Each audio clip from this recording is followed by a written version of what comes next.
try to lock me in the darkness and throw away the key. But there's something deep inside me that the blind can't see.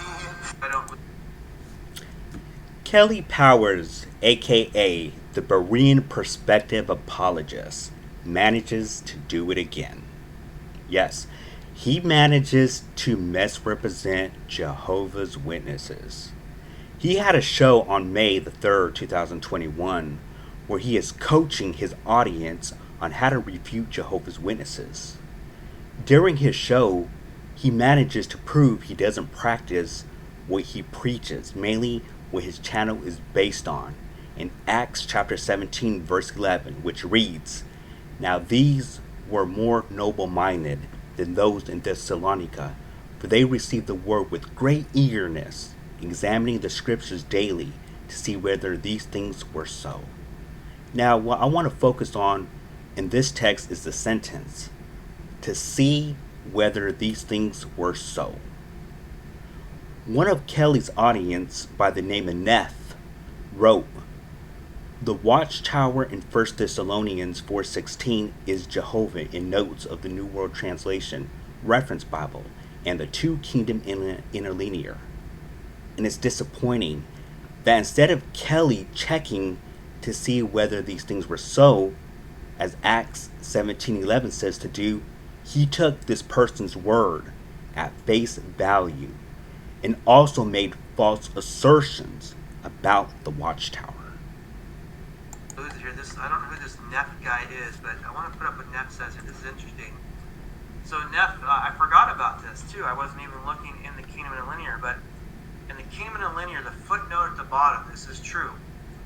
In 1 Thessalonians 4:16, where in the New World Translation says, "Because the Lord himself will descend from heaven with a commanding call, Archangel's voice, with the trumpet of God," God's trumpet, right? Well, what's interesting is the Lord in that verse can be translated Jehovah according to the Kingdom Interlinear translation. So the one who's leaving, who's descending, is Jesus, and the watchtower calls him Jehovah.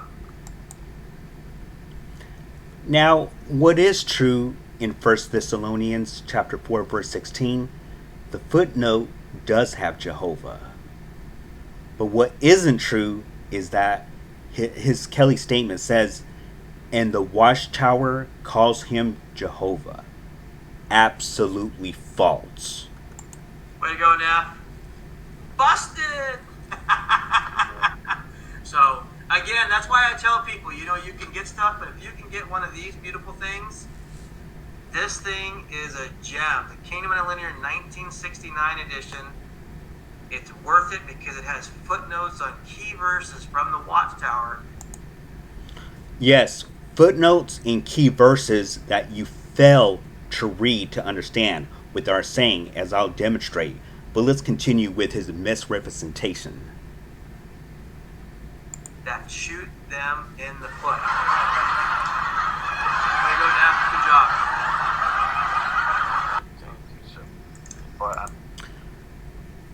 Yes, way to go, Neff, for showing us how Kelly doesn't live up to his YouTube channel's name and doesn't see whether these things were so. Instead, he takes it at face value.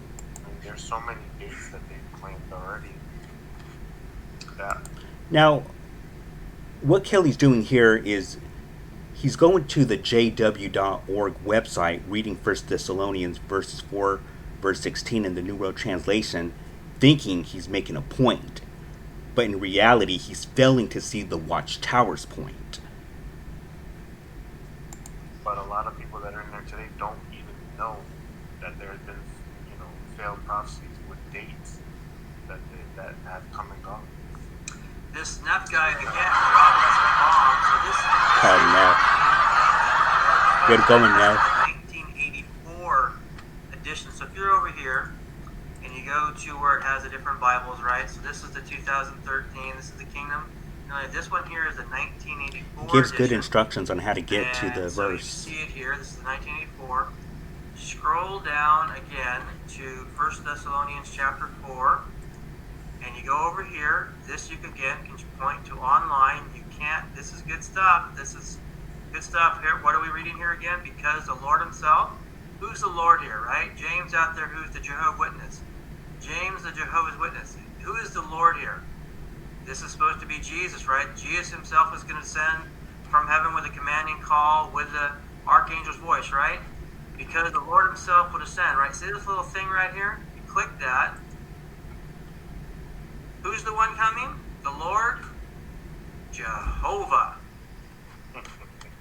Again, it's just mind-boggling, all the information that is out there that totally refutes the Watchtower from their own resources.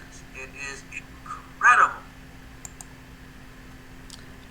How is this exactly refuting Jehovah's Witnesses, Kelly? Notice Kelly gave us the footnote, but totally disregards the explanation and twists his own explanation. Actually, in reality, he got this from a secondary source instead of looking at the primary source, as I'll show you. In fact, he just got it from one of his audience, proving he did not see whether these things were so. Neff, whoever you are out there, thank you for sharing, man. You're doing great. The same Michael, but it's 1 Thessalonians 4:16. But again, we just popped out this huge nugget of information here that would help you as well when you go. Here he goes again. Continue thinking he's making a point. 1 Thessalonians 4 from their website, and you just click Misrepresenting on this little thing here, the Watchtower. and Lord is translated Jehovah. So who's the one that's coming? Jehovah. Who's the one coming? Jesus. Who is he? He's Jehovah. So that right there should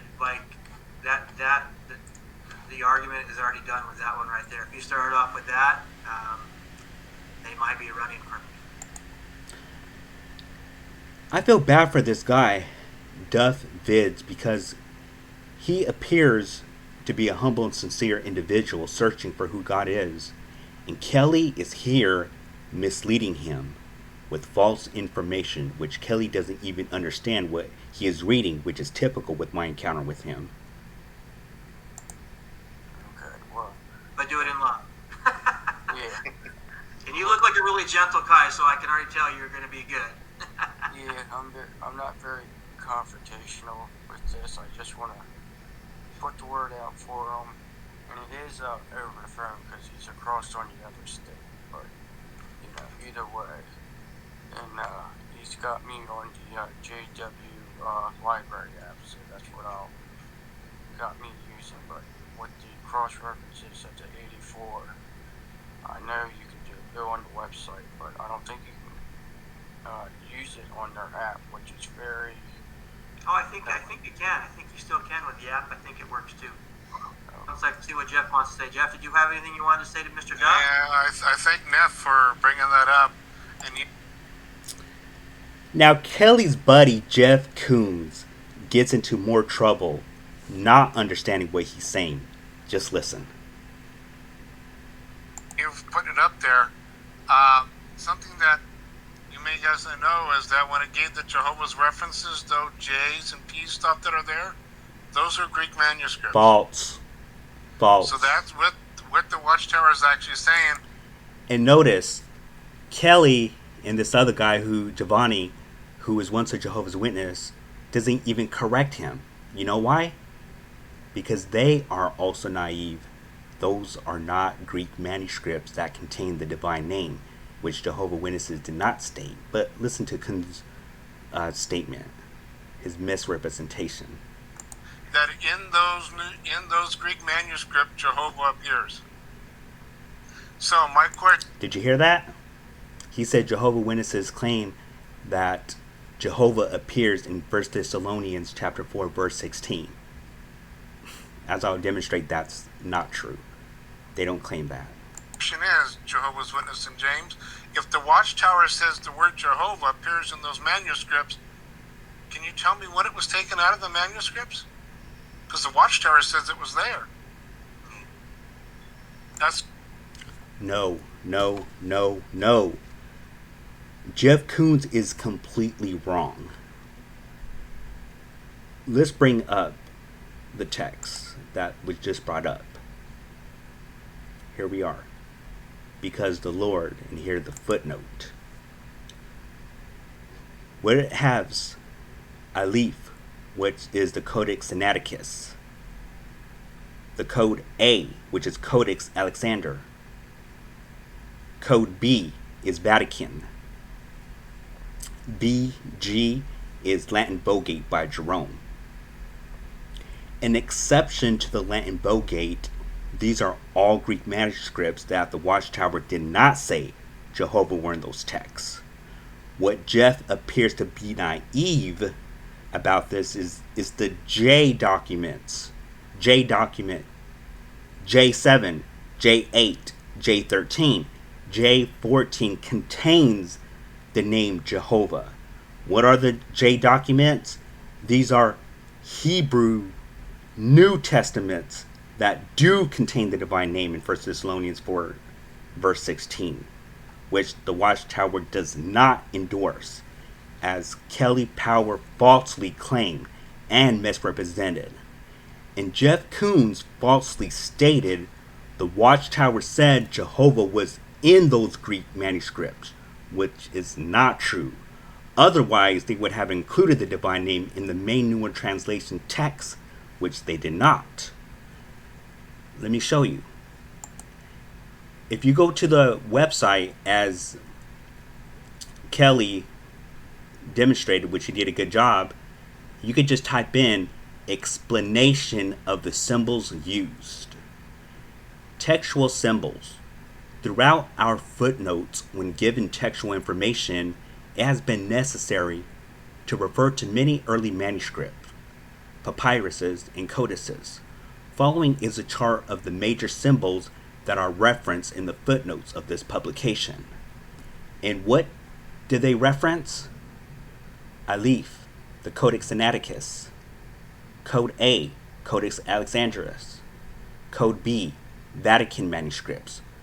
Those are the Greek manuscripts that the Watchtower did not state Jehovah's name is in 1 Thessalonians in chapter 4, verse 16. Jeff Coons is a liar. No, I can't say he's a liar. He's naive. I don't know where he got this information. He's just misled. I don't know. What the Watchtower is saying with these J documents right here. J7, 8, 13, and 14. J7, J8, J13, and 14. Those Hebrew New Testament contains the divine name, which the Watchtower does not endorse. How do we know that? In the reference Bible, page 1564, 1D, the divine name in the Christian Greek scriptures, Jehovah, Hebrew, YHWH, or JHVH. If you go down, they explain all these verses that they do endorse. But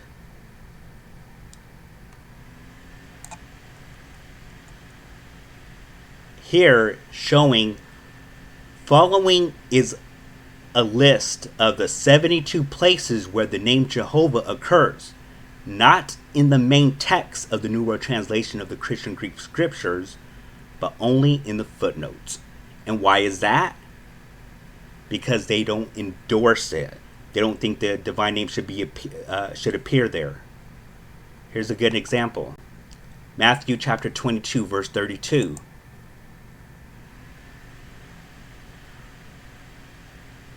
I am the God of Abraham, and the God of Isaac, and the God of Jacob.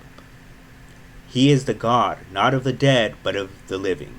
And notice the footnote. They're saying that the J document 18 contains the divine name Jehovah is God. Why didn't they include it in the main text? Because they don't agree that Jehovah's name should be in there. Which goes back to the point here, which Jeff Coons and Kelly Powers completely misleads their audience. The point is, 1 Thessalonians chapter 4, verse 16, Jehovah's Witnesses do not endorse that Jehovah's name should be inserted there, as Kelly Powers falsely stated. That's what the J stuff is for. Can you go back? You want to go back and look it up again, real quick? Yeah. Busted!